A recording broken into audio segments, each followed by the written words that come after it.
ப்ராப்பரா கம்யூனிகேட் பண்றதோ இல்ல இங்கிலீஷ்ல பேசுறதோ ஏன் ரொம்ப ரொம்ப முக்கியன்றத ஒரு ரியல் லைஃப் எக்ஸாம்பிளோட கொடுக்குறேன். என்னோட கரியரோட ஆரம்ப ஸ்டேஜ்ல நிறைய ஜாப் இன்டர்வியூஸ் அட்டன் பண்ணிட்டே இருப்பேன். அதாவது வருஷத்துக்கு அட்லீஸ்ட் 1-2 அட்டன் பண்ணுவேன். இது 2 காரணம் இருக்கு. ஒன்னு, ஆக்சுவலா ஜாப் இன்டர்வியூ போனாதான் எனக்கு என்ன வரும் வராதுன்றதை எனக்கே தெரியும். அதை விட்டு நான் நல்லா ப்ரிப்பேர் பண்றேன்னு சொன்னா என்ன ப்ரிப்பேர் பண்றேனே தெரியாம டைம் தான் வேஸ்ட் பண்ணிருப்போம். இது முதல் ரீசன். ரெண்டாவது, நம்மளோட ஸ்கில்ஸையோ இல்ல இன்கமையோ உயர்த்தணும்னா வேற ஜாபை கண்டுபிடிக்கிறது தான் ஒரே வழி, வேற வழியே கிடையாது. அதனால இந்த 2 காரணத்துக்காக ஜாப் இன்டர்வியூஸ் அடிக்கடி அட்டன் பண்ணிட்டே இருப்பேன். இதுல எதெல்லாம் ரொம்ப முக்கியமான கம்பெனியோ எதுல நான் செலக்ட் ஆகிற மாதிரி இருக்கணும் அதுல என் ஃப்ரெண்ட்ஸையும் சேர்த்து அட்டன் பண்ண வைப்பேன். அதாவது நான் என்ன ரோல் அப்ளை பண்றேனோ அது மாதிரி இருக்க ரோல்ஸ்ல என்னோட ஃப்ரெண்டையும் சேர்த்து அப்ளை பண்ண வைப்பேன். ஒரு 4-5 பேர் எப்படியா இருந்தாலும் ஜாப் இன்டர்வியூஸ் அட்டன் பண்ணுவோம். இன்ஃபேக்ட் 4-5 ஜாப்ல நானும் என் ஃப்ரெண்ட்ஸும் ஒன்னா தான் வேலையை செஞ்சுட்டு இருந்தோம். இந்த மாதிரி ஒரு பர்டிகுலர் இன்டர்வியூல நான், என் ஃப்ரெண்டு, அவனோட தம்பி 3 பேரும் அட்டன் பண்றோம். முதல்ல எனக்கு இன்டர்வியூ முடிஞ்சிருது. என்னென்ன கேள்வி கேட்பாங்க, என்னென்ன டெக்னிக்கல் கேள்வி இருக்குன்றது எனக்கும் கிளியரா புரிஞ்சுது. அந்த இன்டர்வியூல நான் செலக்டும் ஆயிடுறேன். அடுத்து என்னோட ஃப்ரெண்ட் அட்டன் பண்றான். அவனுக்கும் என்னோட இன்டர்வியூ எக்ஸ்பீரியன்ஸை ஷேர் பண்றேன். அவனுக்கும் என்னென்ன டெக்னிக்கலா ப்ரிப்பேர் பண்ணணும், என்னென்ன கேள்விகள் எதிர்பார்க்கலாம், எப்படி ப்ரிப்பேர் பண்ணணும் எல்லாமே தெரிஞ்சு அவனும் அட்டன் பண்றான். அவனுக்கு ரிசல்ட் பெண்டிங்ல இருக்கு. அதுக்கடுத்து அவனோட தம்பியும் அட்டன் பண்றான். ஆனா அவன் தம்பிக்கு ரொம்ப இன்ட்ரெஸ்டிங்கா நடந்தே சொல்லலாம். ஆக்சுவலா இந்த மொத்த இன்டர்வியூ ப்ராசஸ்ல ஒரு 3-4 டிஃபரெண்ட் ரவுண்ட்ஸ் இருக்கும். இந்த 4 ரவுண்ட்ஸுமே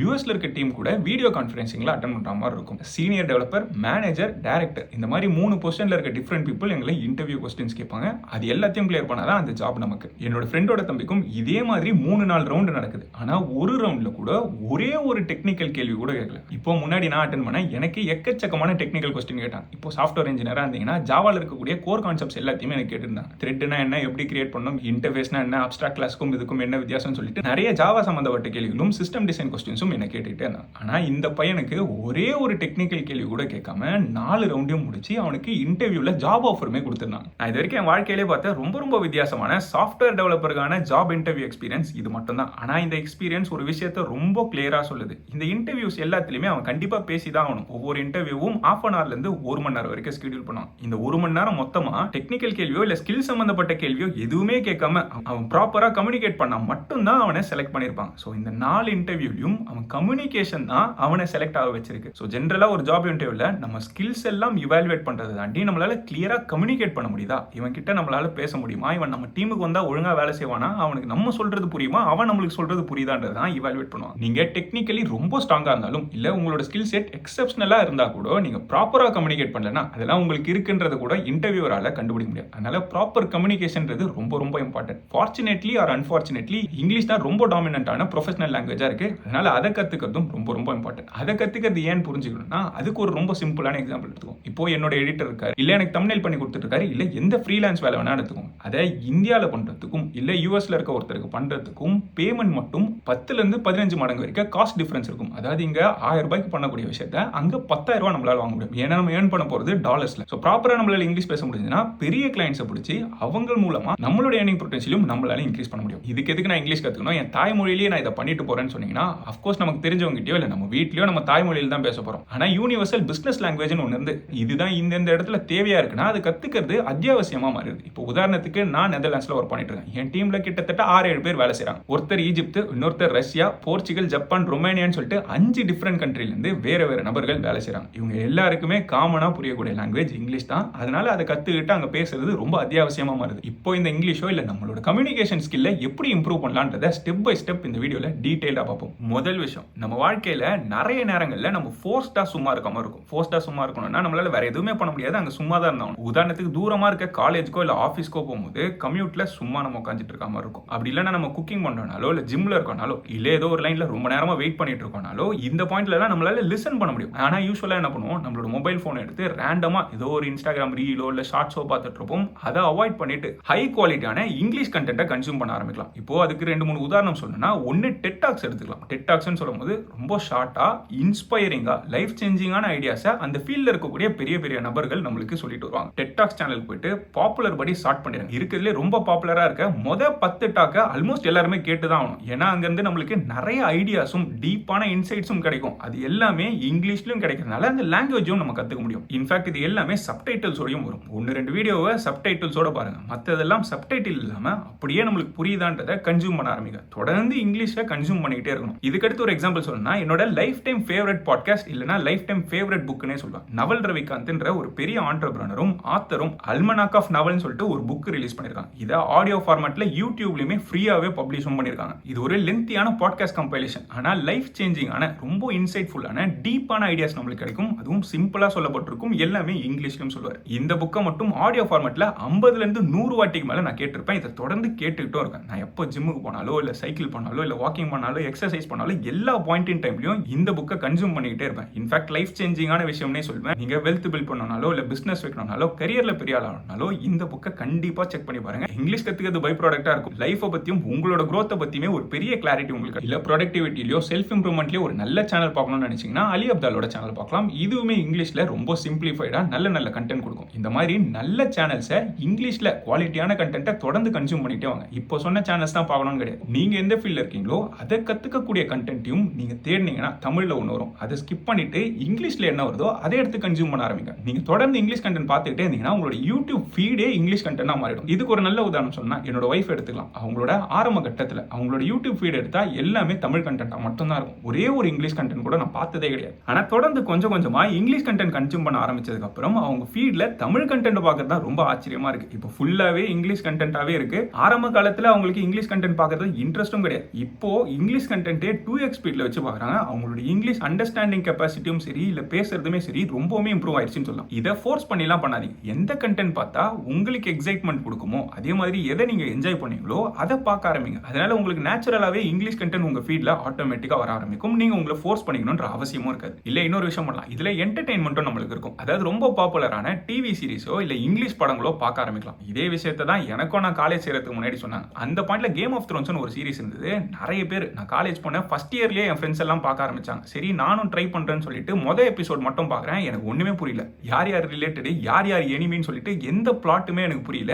ஒரு எபிசோடுக்கு மேல என்னால பார்க்கவே முடியல. அதை அப்படியே கம்ப்ளீட்டா டிராப்பும் பண்ணிட்டேன். 4 வருஷத்துக்கு அந்த பக்கம் திரும்பவும் போல. ஒரே ஒரு எபிசோட நிறுத்தினது தான். ஆனா காலேஜ் முடிஞ்சதுக்கு அப்புறம் மறுபடியும் இதை பார்க்க ஆரம்பிச்சேன். இந்த கேம் ஆஃப் த்ரோன்ஸ் இன்னும் முடியவே இல்லை. அதாவது ஒவ்வொரு சீரிஸ் ஒவ்வொரு வருஷத்துக்கு விட்டுட்டே இருப்பாங்க. புது சீரிஸ் வர அதோட ஹைப்பும் அதிகமாயிட்டே வருது. சரி திரும்பவும் ட்ரை பண்ணுவோம்னு சொல்லிட்டு முதல் எபிசோட்ல இருந்து ஆரம்பிக்கிறேன். ஒரு 2-3 எபிசோட் போனதுக்கு அப்புறம் அந்த கேரக்டர்ஸ் கூட நான் கனெக்ட் ஆக ஆரம்பிக்கிறேன். அந்த ஃப்ளோவும் ஸ்டோரியும் என்ன ரொம்ப உள்ள கொண்டு போயிருது. இப்போ இங்கிலீஷ் கண்டென்ட்டை என்டர்டெயின்மெண்ட்டோட நம்ம பார்க்கவும் ஆரம்பிச்சிடும். அது ஈஸியா கன்சியூமும் பண்ணிட்டு வரும். இப்போ கேம் ஆஃப் த்ரோன்ஸ் கிடையாது. ரொம்ப பாப்புலரான சீரிஸ்னு சொல்லும்போது பிரேக்கிங் பேடோ இல்ல ஃப்ரெண்ட்ஸ்னு சொல்லிட்டு ஒரு 2-3 சீரிஸை ஒரு 5-6 எபிசோட் பார்த்துட்டு எது உங்க டேஸ்ட்டுக்கு செட் ஆகுமோ அந்த மாதிரி கண்டென்ட்டை கன்சியூம் பண்ணிட்டு வரலாம். இல்ல ரியல் லைஃப்ல கனெக்ட் ஆகிற மாதிரி ஒரு எக்ஸாம்பிள் சொன்னா முன்னாடிலாம் கிரிக்கெட்டுக்கான கமெண்ட்ரி வெறும் இங்கிலீஷ்ல மட்டும் தான் வந்துட்டு இருந்தது. இப்போ ரீசெண்ட் டைம்ல நம்மளுக்கு தமிழ் கமெண்ட்ரி வருது. இப்போ தமிழ் கமெண்ட்ரி வந்ததுலேருந்து யாருமே இங்கிலீஷ் கமெண்ட்ரி வர சேனலை பார்க்கறதே கிடையாது. இங்கிலீஷ் நல்லா கத்துக்கணும் முடிவு பண்ணீங்கன்னா உங்களை சுத்தி உங்க என்வாயன்மெண்ட் ஃபுல்லாவே இங்கிலீஷை சரௌண்ட் பண்ணிக்கிட்டே வாங்க. ஸோ தமிழ் கமெண்ட்ரி பதிலாக மறுபடியும் இங்கிலீஷ் கமெண்ட்ரிக்கே ஸ்விட்ச் ஆயிடுங்க. இங்கிலீஷ் கமெண்ட்ரி மட்டும் தான் இருக்கு. இது மட்டும் தான் நான் பார்ப்பேன் நீங்களே முடிவு பண்ணிக்கோங்க. இப்போ இது வரைக்கும் பார்த்தது இன்புட் மட்டும் தான், அதாவது உள்ள மட்டும் தான் வந்துட்டு இருந்து. ஆனா உள்ள வரதை தாண்டி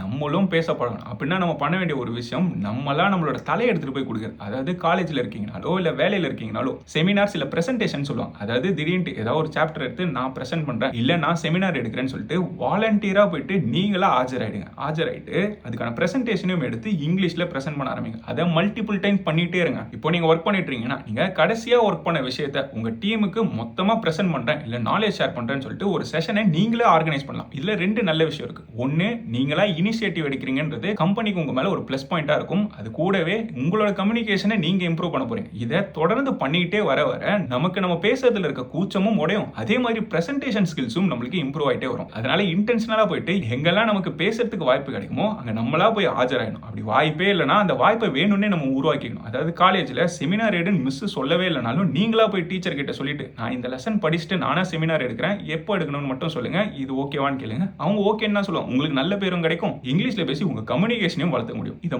1-2 தடவை பண்றதுக்கு மட்டும் கூச்சமா இருக்கும். ஆனா அந்த கூச்சத்தை தாண்டா மட்டும் தான் நம்மளுக்கு growth-ஏ இருக்கும். இப்போ ஆக்சுவலா 4-5 வருஷமா நான் வெளிநாட்டுல இருக்கறதால இந்த கம்யூனிகேஷனோ இல்ல இங்கிலீஷை பத்தின புரிதல் கொஞ்சம் வேற மாதிரி இருக்குன்னே சொல்லலாம். இப்போ நம்ம ஊர்லயே இருந்தோம்னா சுத்தி எல்லாரும் தமிழ்ல இருப்பாங்க, எல்லார்கிட்டையும் தமிழ்ல பேசிட்டு போயிடும். இப்போ இங்க இருக்கிறதுனால எனக்கு வேற வழியே கிடையாது, நான் இங்கிலீஷ்ல தான் கம்யூனிகேட் பண்ணி ஆகணும். இந்த ஊருக்கு வந்த புதுசுல என் பார்ட்னருக்கு இங்கிலீஷ் பேசுறதுல அவ்வளவு கம்ஃபர்டபுளா இருக்கு. ஏன்னா சுத்தி வெள்ளைக்காரங்களா இருப்பாங்க, அவங்க பேசுறது கம்ப்ளீட்டா வேற மாதிரி இருக்கும். அவங்களும் முன்னாடி இங்கிலீஷ்ல ஒர்க் எக்ஸ்பீரியன்ஸ்லாம் கிடையாது, படிச்சதோட சரிதான். ஆனா பெருசா பேசி பழக்கம் இல்லைன்றதுனால ஒரு எசிடேஷனோட இருப்பாங்க. இப்போ பேசிக்கா சின்ன சின்ன ஆக்டிவிட்டிஸ் இருக்கும் பாருங்க. கடைக்கு போறோம், ஷாப் கீப்பர் கிட்ட ஒரு பொருள் எங்க இருக்குன்னு கேட்கணும்னாலும் என்ன போய் கேட்க சொல்லுவாங்க. அதே மாதிரி டிக்கெட் வாங்கணும், அந்த கவுண்டர்ல ஏதாவது பேசணும்னாலும் என்ன போய் பண்ண சொல்லுவாங்க. ஆனா ஒரு பாயிண்ட்டுக்கு அப்புறம் அவங்களே இந்த ஆக்டிவிட்டிஸ்லாம் கொஞ்சம் கொஞ்சமா பண்ண ஆரம்பிச்சதுக்கு அப்புறம் புரோக்கன் இங்கிலீஷோ இல்ல ஏதோ ஒரு வழியில பேசி பழகினதுக்கு அப்புறம் ஒரு 2-3 வருஷம் கழிச்சு ரொம்ப சிக்னிஃபிகண்டான டிஃபரன்ஸ் இருக்குன்னே சொல்லலாம். அதாவது பேசிக்கா நான் போய் கேட்க வேண்டிய விஷயங்கள்லாம் கூட அவங்களா வாலண்டியரா போயிட்டு கிளியரா கேட்டு கம்யூனிகேட் பண்ணிட்டு வராங்க. ஸோ நம்மளே இங்கிலீஷ்க்கு அதிகமா எக்ஸ்போஸ் பண்ணலன்னா நம்மளால கண்டிப்பா கத்துக்கவே முடியாது. ஏன்னா அதுவும் ஆட்டோமேட்டிக்காலாம் வராது. நம்ம தான் அதுக்கான என்வாயன்மெண்ட்டை கிரியேட் பண்ணணும். இருந்தாலும் அதில் நம்மளா போய் பார்ட்டிசிபேட்டும் பண்ணணும். உதாரணத்துக்கு ஒரு கஸ்டமர் கேருக்கு ஃபோன் பண்ணுறீங்க, தமிழுக்கு எண் 1 அழுத்தவுடனே 1 அழுத்திடுவோம். அதுக்கு பதிலாக ப்ரெஸ் 2 ஃபார் இங்கிலீஷ்னு சொன்னாங்கன்னா எப்போவுமே இங்கிலீஷ் ஆப்ஷனை சூஸ் பண்ணி அங்கேயாவது இங்கிலீஷ் பேசி பழகும். இங்கே கூட பேசலன்னா அப்புறம் எங்கே தான் நம்ம பழகும். இல்லை வெளியில் எனக்கு இங்கிலீஷ் பேசுறது ரொம்ப கூச்சமாக இருக்குன்னு ஃபீல் பண்ணீங்கன்னா இதுதான் அடுத்த ஸ்டெப்பே.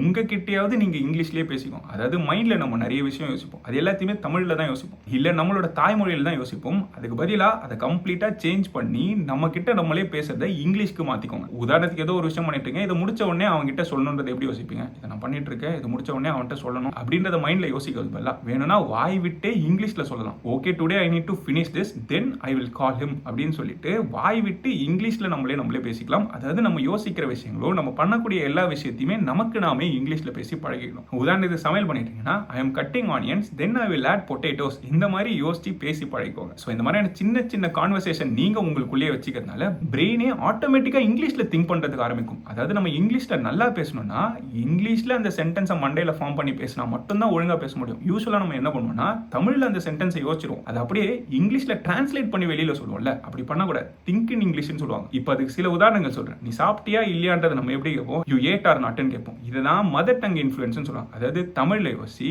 அதை அப்படியே இங்கிலீஷுக்கு டிரான்ஸ்லேட் பண்ணோம்னா நல்லா இருக்காது. ஆக்சுவலா நம்ம என்ன கேட்கணும்? டிட் யூ ஈட், அவ்வளவுதான். அவன் தான் சொன்னான்றத ஈ ஒன்லி டோல்ட் மீன்னு சொல்லுவோம். He was the one who told me. அதுக்கு என்ன மீனிங்ன்றத வாட் மீனிங்னு கேட்போம். நம்ம கேட்க வேண்டியது what does that mean? I will come after 10 minutes. இதை பார்க்கும்போது தப்புலாம் எதுவும் இல்லைன்னு தோணுதுல. ஆக்சுவலா நம்ம சொல்ல வேண்டியது I will come in 10 minutes. I didn't went, I didn't கோ.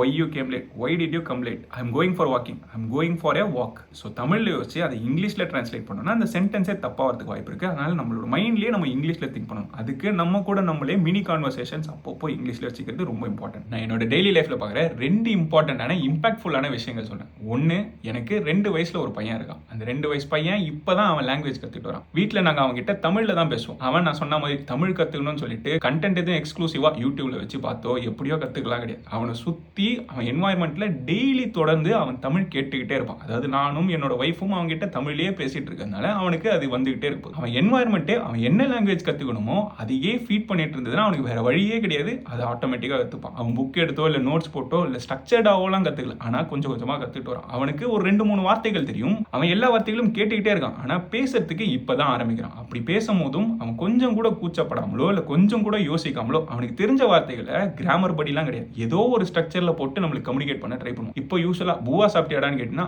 பூவா சாப்பி அப்படின்னு சொல்லுவான். அவனுக்கு அந்த 2 வார்த்தை தான் தெரியும். அதை வச்சு சென்டென்ஸ் ஃபார்ம் பண்றான். அதே மாதிரி 3-4 வார்த்தையில ஏதாவது ஒரு சென்டென்ஸ் ஃபார்ம் பண்ணோம்னா அதை ப்ராப்பர் ஸ்ட்ரக்சர்லாம் ஃபார்ம் பண்ண தெரியாது. அந்த வார்த்தைகள்லாம் கொஞ்சம் கொஞ்சமா கஷ்டப்பட்டு அவன் மைண்ட்ல யோசிச்சு அதை அப்படியே நம்மளுக்கு சொல்லிடுவான். நம்மளுக்கு புரிஞ்சிடும் இங்க என்ன நடக்குது. அவன் எதுவுமே யோசிக்காம அவன் கத்துக்கிட்டதை பிராக்டிஸும் பண்ண ஆரம்பிக்கிறான். அவனுக்கே தெரியாம அவன் பிராக்டிஸ் பண்றான். ஸோ யூஸ்வலா நம்ம கத்துக்கணும்னா இந்த மாதிரி குழந்தைங்க எப்படி கத்துக்கிறாங்களோ அதே மாதிரி கத்துக்கிட்டாதான். கூச்சப்பட்டு நான் பேச மாட்டேன் இல்ல தப்பா பேசுறேன், கரெக்டா கத்துக்கிட்டதுக்கு அப்புறம் தான் பேசுவேன்னு சொன்னா நம்ம பிராக்டிஸே பண்ண மாட்டோம். பிராக்டிஸ் பண்ணலன்னா அப்புறம் எப்படி நம்ம கத்துக்கிறது? அதனால தப்பாவே இருந்தாலும் பேசி பழகிறது ரொம்ப ரொம்ப இம்பார்ட்டன்ட். இன்னொரு இன்சிடென்ட் சொல்றேன். நான் இப்போ இருக்க கண்ட்ரியில மல்டி கண்ட்ரீஸ்ல இருந்து மக்கள் வந்திருப்பாங்க. அதாவது இது ரொம்ப எக்ஸ்பர்ட் ஃப்ரெண்ட்லியான கண்ட்ரினே சொல்லலாம். இங்க நிறைய அரப் பீப்புளோ இல்ல டர்க்கி பீப்புளோ இருப்பாங்க. அவங்களுக்கு இங்கிலீஷ் கூட தெரியாது. அவங்க எல்லாம் இங்க வந்து யூஸ்வலா பார்பர் ஷாப்ல ஒர்க் பண்ணுவாங்க இல்ல பார்பர் ஷாப்பை ஓனும் பண்ணுவாங்க. நான் போன மோஸ்ட் ஆஃப் த பார்பர் ஷாப்ல அரப் கண்ட்ரீஸோ இல்ல டர்க்கில இருந்து வந்தவங்களோ தான் ரொம்ப அதிகம். அவங்களுக்கு இங்கிலீஷே தெரியாது. அப்படின்னா நான் இருக்க நாட்டோட லாங்குவேஜான டச்சுமே அவங்களுக்கு ஆரம்ப காலத்துல தெரிஞ்சிருக்கு. ஆனால் இந்த வேலையை பார்க்கணும்னா ஆக்சுவலா இந்த ஃபீல்டுல அவங்க இருக்கிறதுனால day to day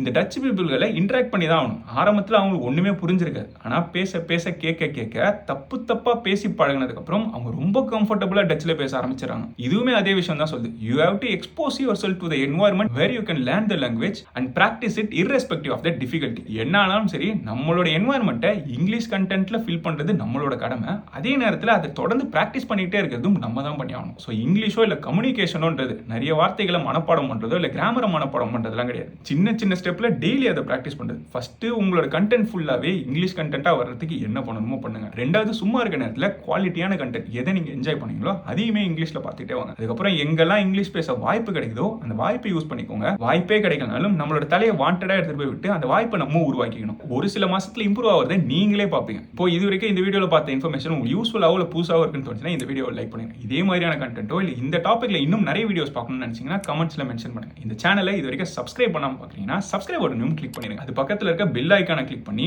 all inter select பண்ணினா இந்த சேனல்ல போற புது வீடியோஸோட நோட்டிஃபிகேஷன் உடனே வந்து சேரும். நன்றி மக்களே.